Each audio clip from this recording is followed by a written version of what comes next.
Hey up everybody, welcome back. Well, as you can see, I didn't end up under a bus thanks to the restorative qualities of a cup of tea and a night in bed.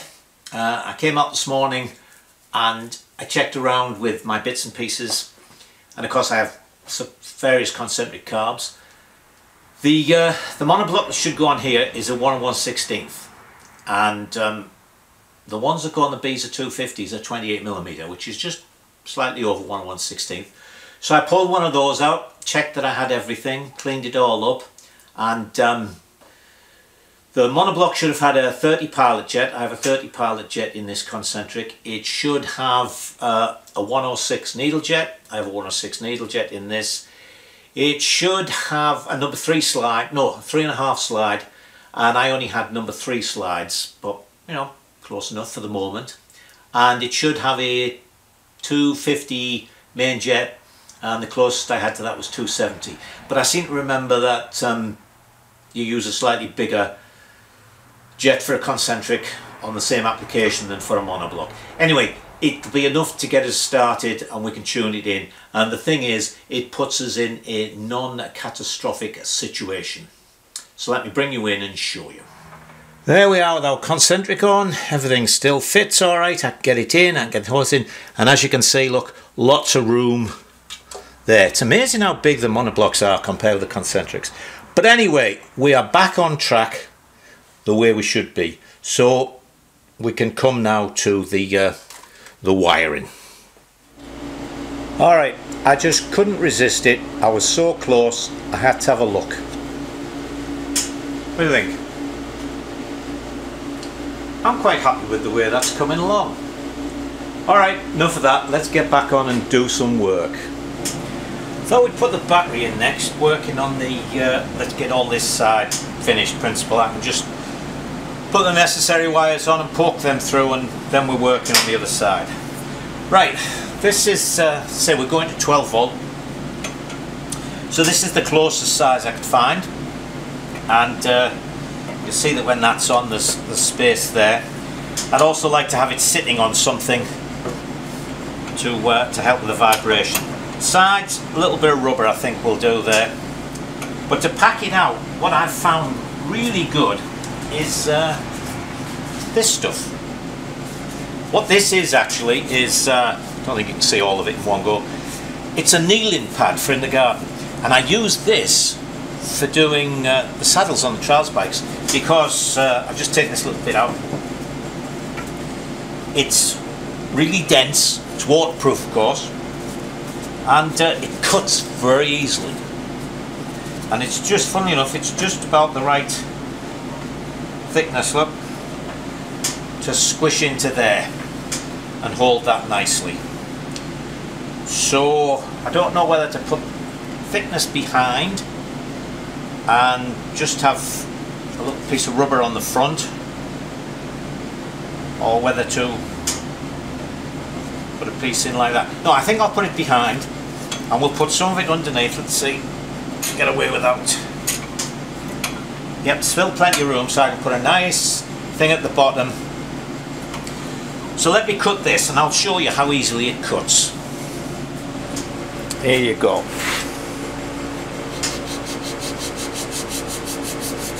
See that? Cuts easily. It's a nice finish, and because it cuts easily, actually you can even do this with it.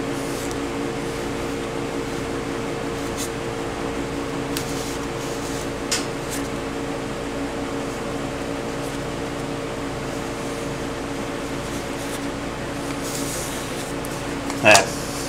See that? Really nice. If you're worried about me using this knife, this is actually US Air Force issue. My daughter was in the Air Force here, and it's a really nice knife. Okay, so let me make up some pieces to put this battery in. There we are. Nice and tight in there, but also on something that will give it a little bit of flexibility. So I shaped it a little bit. I'll tidy that up a bit more. It's a shame, of course, the stuff is green. I suppose I could paint it. I don't know. It might soak paint in and be all right. But you know, it's out of sight. So I've got to make up a couple of wires to go from here, one to a fuse for the negative side, and the positive earth one to go through the hole over there to the other side. So as I say, this side now, well, we still have the footrest bolt to make when the die comes, but this side is about done. So let's go around the other side. Before we go any further, I need some viewer input. I've received a, what is it, viewer appreciation gift. It's from Oliver's of Pennsylvania, who are couturiers to the stars, and they, Mr. Richard Oliver himself, owner and sole proprietor, sent me the brown work coat. Well, he's now sent me this very swish black work coat. So, what do you think? All I'm worried is that it'll affect the quality of the work. But if you think it's alright, I'll keep it on. I am going to test drive it today. I don't know, what do you think? Anyway, let me know, and thank you, Olivers. We'll be seeing you later in the year, I'm sure. And now let's do some work. What I'm going to do now is make up a couple of leads to go on here with connectors on to go through from this into the other side so that we can take the battery off. But what I wanted to show you was this. See, one of the things I never do is throw away old wiring harnesses. They may not be good as harnesses, but as we've seen all along, particularly Lucas, they standardise the colours. So, for instance here, a piece of red wire is nothing, but you can't really buy, or certainly here in the States I can't, from the couple of suppliers I use, I can't buy double coloured wires, or not the colours I want anyway. So, for here, to match up with the other side, I need some brown and blue. So I just go to an old wiring harness, and sure enough, look, there's some bits of brown and blue wire, so I can use that. So just a little tip. Let me get on and make these things, and then we'll put the battery in. Now I just thought I'd show you this in case any of you are wondering how the air gets into the box on the far side to get to the actual air filter. So as you can see on this side, there's 4 great big holes in the bottom, and actually the base for the battery carrier acts as a baffle, so that anything that splashes up isn't going to just go in. Then let me move you around a little bit. You can see at the top there are masses of holes. There's holes all up around here, big holes there. There's 2 big holes at the back. So the air goes into the battery box, then it goes through into the toolbox where the air filter is. So just in case any of you were wondering, and as you can see, got the battery in, got the cables on, and let me lower you down a little bit and turn that light off. That nice green foam does paint, so I did it in black because it looks a lot nicer. So now with everything fastened in, that's good and tight. So we can go and finish off the wiring. Right, I painted up the baffle, so that's all in there nicely. So that goes in there like that.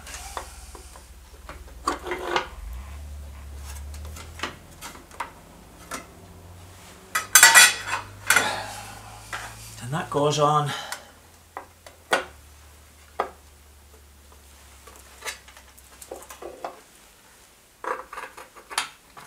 And that goes on. Now I won't tighten this up completely because I've got to be able to move that a little bit to get the rubber hose on. So let's see how long we need our hose to be, because that's got to be cut. You'd think they'd supply you with one the right size, wouldn't you? But I don't know, maybe they're working on the principle that you'll make a mess of cutting it and have to buy another one. Anyway, that's going to go and be 2.5 inches. So let me cut that. There's the air filter box in and the hose on, which was a bit of a struggle, but found it was easier to put the air hose onto the filter box and then put the filter box in and wangle it through the hole onto the carb. But even so, almost cut it too short as well, but it fits. So now let's do those last couple of wires. So now we really will look at the wiring. So let's run through it. Most of the job on this side actually is changing connectors, because you remember that this wiring harness is for a 6-volt system and not the full output type alternator. So we have wires that route part of the charge up through the light switch. But anyway, let's see what we've got. Okay, the first thing we have is we have the battery. Battery is coming through on this red one going to earth, and we've got a connection going here to brown and blue. That's going to take power up to the ammeter. The ammeter is going to feed the light switch, and it's going to feed the horn directly, and it's going to feed these wires which go to the stoplight switch. And these had spade connectors on, but the stoplight switch that comes with this takes the type that plug in the end. So I've changed them. Right, so we've got power coming from the battery going up there. Then the power comes back down brown and white. Let's find brown and white. There it is, brown and white. That goes into the ignition switch. And then from the ignition switch, so I'm going to have to take this off because that's going to have to go into the little barrel thing. So it's coming back down this.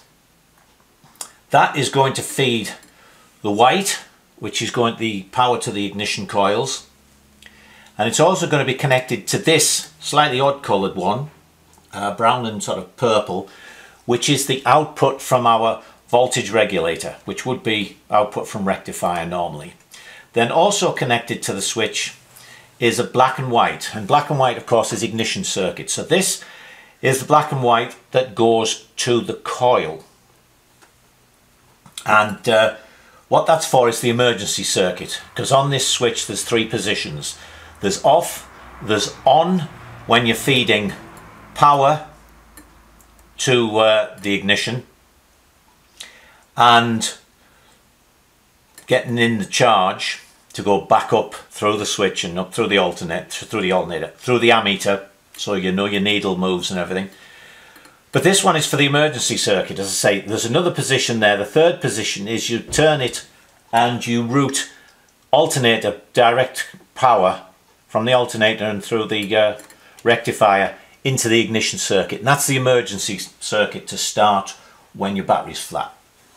So this power that's coming here from our voltage regulator comes via these wires, green and white, green and black. Now the old 6 volt alternator had 3 wires. It also had a green and yellow one, which we have just put out of the way because we're going to be full output. So we're only going to have green and white and green and black from the alternator, which is this wire here. That's going to go to the alternator.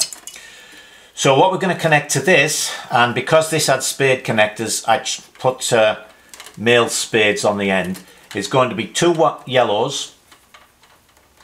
As I say, this is taking the place of the rectifier. So the 2 yellows would have the green and white and green and black. So that's the alternating current going into the rectifier voltage regulator. And the brown and pinky one are going to be the black, which is the rectified output. The other one from the module is red, which has gone to my earth here. And as usual, I like to run lots of earths. I don't like using the frame and having to go through paint or scrape paint off. So that is basically all that we've got to do. So these here, I've got to snip the ends off and put them into the little connectors that go in. The rest of them just need connecting up. Now what I am going to do is from here run a red wire to the rear light so that I have a direct earth. So let me snip these off and I'll go and show you the switch and its connections. So here we go for the ignition switch. Right, now the first thing is, as I mentioned, there's actually 3 positions on this. You could start these with a screwdriver, but there's off, where the key will come out, and then to one side is for the ordinary circuit where you're using battery power. Then the other side goes across, that would be your emergency position. Now as you can see, it's got pins on and they're all numbered, and thanks to a viewer, whose name I can't remember, I discovered that you could actually buy these things. I think I showed you this before. So what it comes with, you can buy these actually with the wires already in. But I just got one of these because I had plenty of wire and I didn't want more wires sticking out to go to connectors. So what you have is these little connectors here. You put your wire in there, crimp it up and everything, and then you poke them through, and providing you get yourself the right way around, let's have a look. Number 14 at the top. I don't know if you can see them. These are numbered also, so you can keep yourself right. Then when you have all the pins the right way up, that will go on like that. So that's your disconnect for that. And this actually, the reason I thought I would have to make one of these is because I assumed it was going to be part and parcel of the wiring harness, and the hole in the battery box, not the battery box, really the air box side that the wires come through, is bigger than this. So even when this is fastened onto the wiring harness, you'll be able to pull it out through there. Okay, so I'm going to put the various wires on. I know my numbers, I've got that written down, I've checked all these, and oh, let me show you something.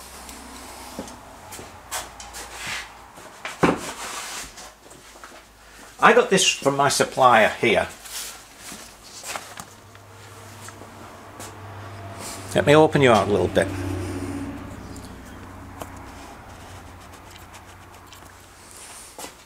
There. Lucas service information. Really good. It was 37p originally, look. And it has all sorts of stuff in here about alternators and what have you. But what it also has, which is what I've been using, at the back are wiring diagrams. Obviously generic wiring diagrams, but they have everything you could possibly need. I'll zoom you back in actually to show you them.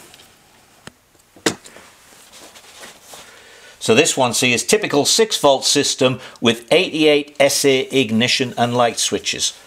And that's an 88 SA switch.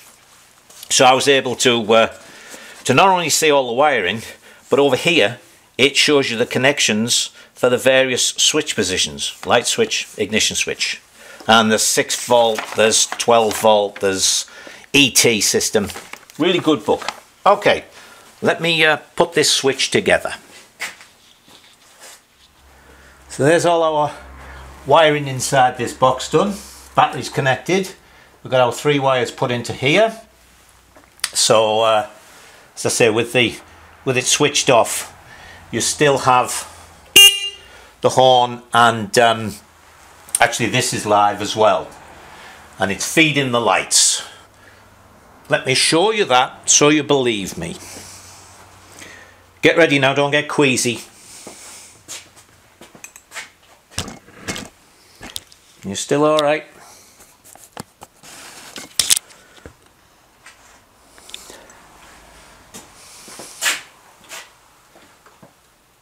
Side light, main, high, low. There we go. So I think that'll do it for now, because I've got to fiddle on to connect up the rear light and the brake light switch, and then we can make that little cover that goes over the rear light. I'm going to have to finagle that a little bit. I'm still not, although it's the right shape, I'm still not 100% certain that that's exactly the right light. But as I say, it's exactly the right shape, so perhaps it'll fit okay. So that's everything for now. As per usual, you enjoy yourselves, and we'll see you another time.